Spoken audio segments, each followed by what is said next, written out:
Terry Reid, the British musician whose soaring and soulful voice earned him the nickname Superlungs, and whose career intersected with the likes of the Rolling Stones and Jimmy Page, has died aged 75, as confirmed by his UK representative.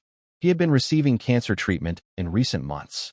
Reid never had a hit on the UK charts, but albums such as 1973's River remained critically acclaimed, and he was held in such high esteem that he was courted by Led Zeppelin and Deep Purple to be those bands' lead singer, but turned each of them down.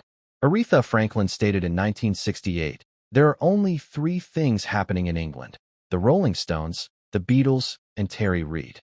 Born and raised in Cambridgeshire, Reid was a singer, guitarist, and songwriter from his early teens, initially with local group The Red Beats.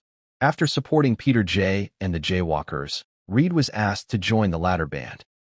By 16, he was supporting the Rolling Stones on tour along with Ike and Tina Turner and the Yardbirds, and after breaking away as a solo artist and befriending Jimi Hendrix, Reid supported the Stones again around the U.S. Yardbirds guitarist Jimmy Page admired Reid and asked if he would join a new band he was forming, but Reid turned him down, citing his commitment to the Stones' U.S. tour. He recommended Robert Plant, singer in Band of Joy, along with that band's drummer John Bonham.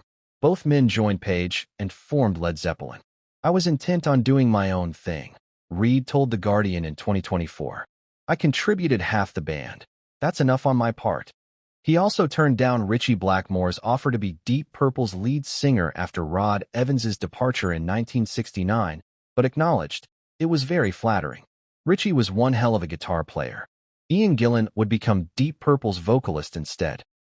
Reid signed a management and recording deal with Svengali Mickey Most, who oversaw his first two studio albums.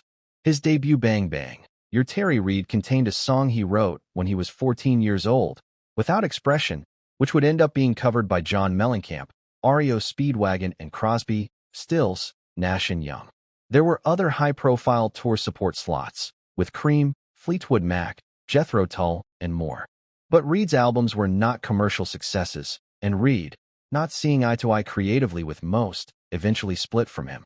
Reid's earlier albums became favorites of crate diggers and musos, and he was sought out by artists including DJ Shadow and Alabama 3 for guest appearances in his later years.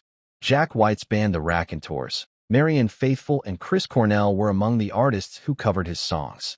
He told The Guardian of unreleased sessions made with Dr. Dre, who became fascinated with Reid's album Seed of Memory and invited me into his studio where we reworked it alongside his rappers, a fascinating experience.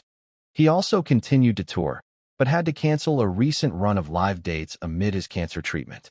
A crowdfunding appeal was set up to cover his medical expenses, which read, "Terry's spirit remains strong, and he's deeply grateful for the outpouring of care he's already received." Reid is survived by his wife, Annette. Tributes have been paid by musicians including Joe Bonamassa, who said Reid was one of the greatest to ever do it and a beautiful person and soul.